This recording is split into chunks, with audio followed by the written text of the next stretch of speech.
Atenção! Você acha sua vida difícil porque o Wi-Fi caiu? Porque acabou a luz no meio da sua série favorita? Ah, então segura essa. Houve um tempo em que se ninguém acendesse a luz da rua, bem, você simplesmente ficava no escuro. Total! Completo! E não estou falando de uma escuridão poética, não. Estou falando de tropeçar em cocô de cavalo, bater a cara na parede ou simplesmente ser assaltado porque, surpresa, o ladrão conseguia ver melhor do que você. Seja muito bem-vindo a Paris do século XIX, uma cidade que à noite parecia mais uma caverna cheia de ratos bem vestidos do que a romântica cidade-luz que você conhece hoje. E quem fazia essa cidade acender literalmente eram eles, os acendedores de lampiões. Sim, isso era uma profissão. E não qualquer profissão. Era o emprego mais subestimado, mais ingrato e, claro, mais inflamável da história urbana moderna. Antes de começarmos a rir ou chorar da desgraça alheia, deixa eu te pintar o cenário. Imagine uma cidade onde assim que o sol sumia, as ruas mergulhavam numa escuridão tão profunda que até as sombras se recusavam a aparecer. As vielas de Paris ficavam tão pretas que nem os próprios ladrões sabiam se estavam roubando uma bolsa ou um gato. As noites parisienses eram uma mistura de perigo, mistério e cheiro de urina. Romântico, não é? Quem precisava de terror psicológico quando bastava sair para comprar pão depois das 6 da tarde? E foi nesse contexto maravilhoso que surgiram os heróis não reconhecidos da história, os acendedores de lampiões. Homens armados com varas compridas, fogo e um contrato social para não incendiar a cidade. Primeiro, não pense que era só sair por aí acendendo lampião, não. Isso exigia uma habilidade quase ninja, combinada com a destreza de um malabarista. E claro, a paciência de um monge budista que largou tudo para vender filtro dos sonhos em Bali. O treinamento era simples. Aprenda a subir em escadas instáveis, em postes escorregadios, no meio da chuva, segurando uma tocha acesa e fingindo que não tem medo de altura, do escuro, de fogo ou de todos os três juntos. Ah, e não se esqueça, errar o cálculo da distância da vara e você quebra o lampião, toma bronca, perde o emprego. Ou, na pior das hipóteses, provoca um incêndio que entra para os livros de história. Não exatamente do jeito que você queria. O arsenal do acendedor era, digamos, precário. Primeiro, uma vara comprida de madeira. Na ponta, uma mini lanterna protegida por metal, que deveria manter uma pequena chama viva durante toda a noite. Isso mesmo, uma única chama. Se ela apagasse, parabéns. Você acabou de transformar Paris no set de um filme de terror.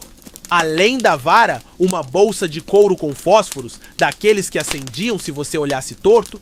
Óleo, um pedaço de pano para limpar a fuligem do vidro do lampião, porque até na desgraça existe estética. E um apagador de metal para, bem, apagar o fogo no fim da noite. Supondo que Paris ainda estivesse de pé, imagine a cena. O acendedor se aproxima do poste, o céu já tingido de laranja-sangue, o cheiro de pão se mistura ao de cavalo e, claro, ao doce perfume do lixo fermentando na calçada. Ele olha para o céu, talvez pedindo para não morrer hoje.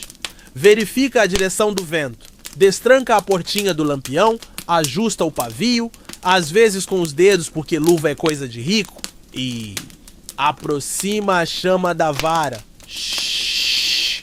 O som do pavio pegando fogo. A luz dança, tremeluz quase desiste. Mas então, bum, tá aceso. Um pequeno sol suspenso no alto. Repita isso umas 150 vezes e pronto. Você ganhou o direito de acordar no dia seguinte e fazer tudo de novo. E você acha que era glamuroso? O dia do acendedor começava depois do almoço. Acorda, toma um café, leia-se, pão duro com vinho, porque a água era basicamente sopa de cólera. Verifica se os fósforos estão secos, ajeita a vara, reza uns 3 Pai Nosso e sai. Eles tinham rotas definidas. Não era só sair acendendo qualquer poste, não. Prioridade.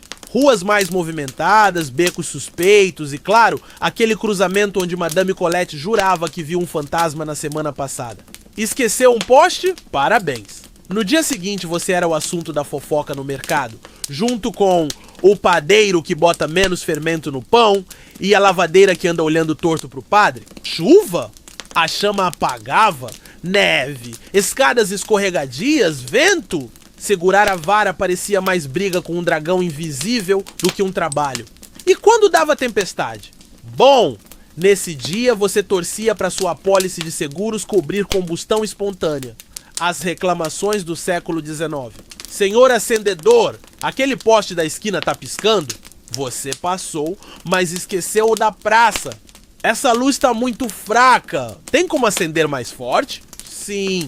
Porque, obviamente, eles achavam que o acendedor tinha um botãozinho mágico que regulava a intensidade do fogo, tipo um dimmer. Spoiler, não tinha. Mas, olha, tinha algo meio bonito nisso tudo.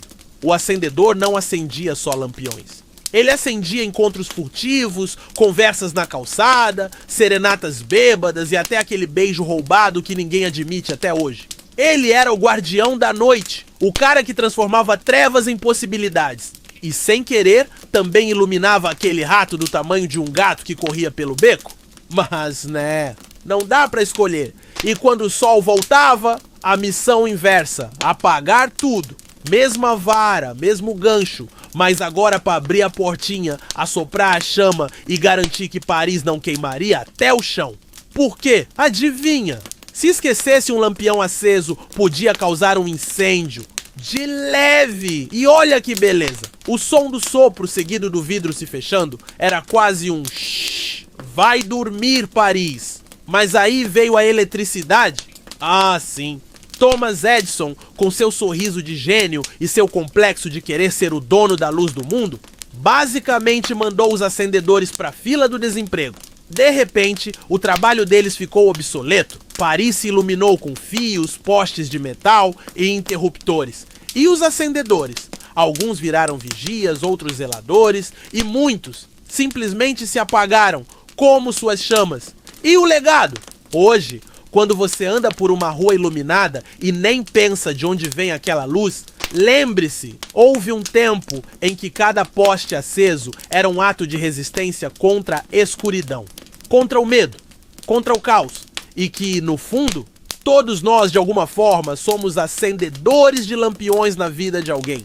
Só que, claro, com menos risco de combustão espontânea. Então, da próxima vez que sua luz cair, que seu Wi-Fi sumir ou que a lâmpada do banheiro queimar, lembre-se, você poderia estar na Paris do século XIX, com um poste apagado, numa rua cheia de lama, fezes e ladrões. De nada. Ah, e se você chegou até aqui, parabéns! Você sobreviveu a esse mergulho iluminado pela insanidade e sarcasmo? E obviamente não se esqueça de fazer o básico, se inscreve no canal, ativa o sininho, comenta, eu também sou um acendedor de lampiões moderno, ou só xinga, sei lá, o algoritmo não liga, ele só quer interação, nos vemos no próximo mergulho na história, até lá, mantenha sua luz acesa, ou pelo menos sua conta de energia paga.